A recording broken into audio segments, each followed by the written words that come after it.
Bienvenue sur les podcasts du collectif Voix libérée. Bienvenue. Aujourd'hui, on aborde un sujet euh, assez délicat. Oui, vraiment. Important, mais délicat. Ce lien souvent passé sous silence entre les abus subis, parfois très tôt, et puis, plus tard, le développement d'addictions ou de conduite à risque. C'est ça. Notre discussion va s'appuyer sur un texte assez poignant du collectif Voix libérée. Oui, un texte qui met des mots sur ce que certains appellent une double peine. Double peine. Ben oui. Après l'abus lui-même, la victime se retrouve parfois à lutter contre des comportements qui l'abîment encore plus. L'alcool, les drogues, d'autres choses. Et ça rajoute une couche de souffrance, de honte. D'où l'importance de comprendre le pourquoi, justement. Pourquoi ces mécanismes se mettent en place. Exactement. Et on a des chiffres qui donnent froid dans le dos. Des études comme AS, par exemple, montrent que le risque de dépendance, alcool ou drogue, il est multiplié par 4. Par 4, ouais. Oui, et pour les conduites sexuelles à risque ou les troubles alimentaires, c'est multiplié par 3, voire 5, c'est énorme. Mais derrière ces chiffres, ce sont des vies, des histoires. Alors, comment on explique ça? Comment l'addiction, par exemple, devient une sorte de refuge? Le texte le dit bien. Souvent, ce n'est pas vécu comme un choix. C'est plutôt un mécanisme de survie, presque instinctif, pour faire taire les voix, comme le dit un témoignage, C'est ça. ou pour ne plus sentir. On a S, 52 ans, qui dit « l'alcool pour enfin dormir sans voir son visage ». Ah oui? Ou A, 41 ans, anxiolytique, juste pour ne plus sentir. Ça dit bien l'urgence d'échapper à quelque chose d'insupportable. Et il y a une explication, neurologique aussi. Oui, tout à fait. Le trauma, ça peut laisser le cerveau en état d'hypervigilance permanente.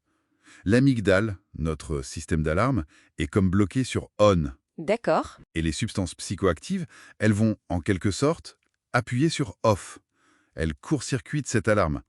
Ça procure un soulagement temporaire, mais le piège, c'est la dépendance qui s'installe. Donc c'est pas une faiblesse de caractère, c'est... Non. C'est une tentative, disons biochimique, de réguler une souffrance qui dépasse tout. Une tentative désespérée de reprendre un semblant de contrôle. Ce qui est paradoxal, parce que ça mène souvent à une perte de contrôle. Et vous parliez aussi de répétition traumatique. Exactement. C'est un autre mécanisme assez troublant. Inconsciemment, la personne peut se retrouver à rejouer des scénarios liés au trauma. Mais pourquoi? C'est pas masochiste? Non. L'idée derrière, c'est une tentative illusoire de reprendre le contrôle, de maîtriser, cette fois, ce qu'il avait totalement submergé par le passé. Le texte donne des exemples concrets, là aussi. Cette personne, M, 35 ans, qui parle de sexualité compulsive, besoin qu'on me traite comme un objet. C'est terrible, lui. Ça peut être une façon de rejouer la dévalorisation subie. Ou à l'inverse, C, 46 ans, qui cherche à reprendre l'initiative sur la honte par ce biais. Et il y a aussi la mise en danger physique, conduite dangereuse, sports extrêmes. Elle, 39 ans, dit « frôler la mort, reprendre un peu de pouvoir », oui. Ou les troubles alimentaires, c'est très fréquent aussi. J, 28 ans, explique « maigrir, c'était disparaître, grossir, c'était mettre une armure ».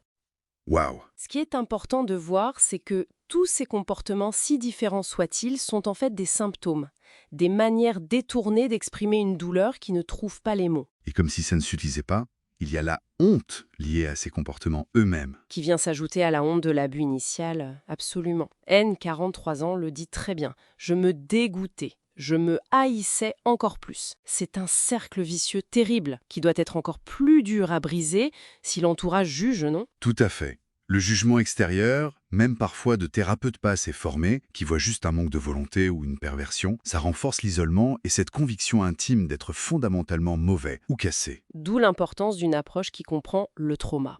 Essentiel. Mais alors, face à tout ça, est-ce qu'il y a des issues? Le collectif parle de chemin de reconstruction? Oui, heureusement. Ce n'est pas une fatalité. La guérison est possible, même si c'est souvent un chemin long, pas linéaire du tout.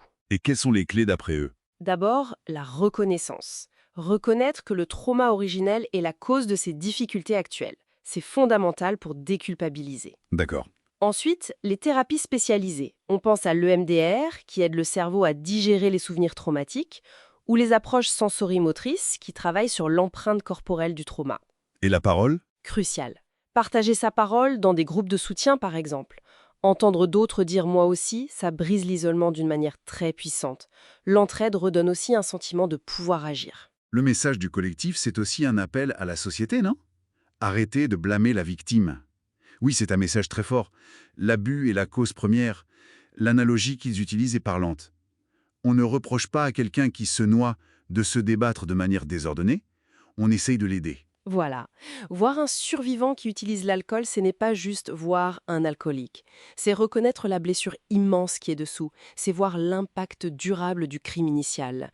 Pour conclure, il y a ce message d'espoir de voix libérée pour ceux qui pourraient se sentir perdus.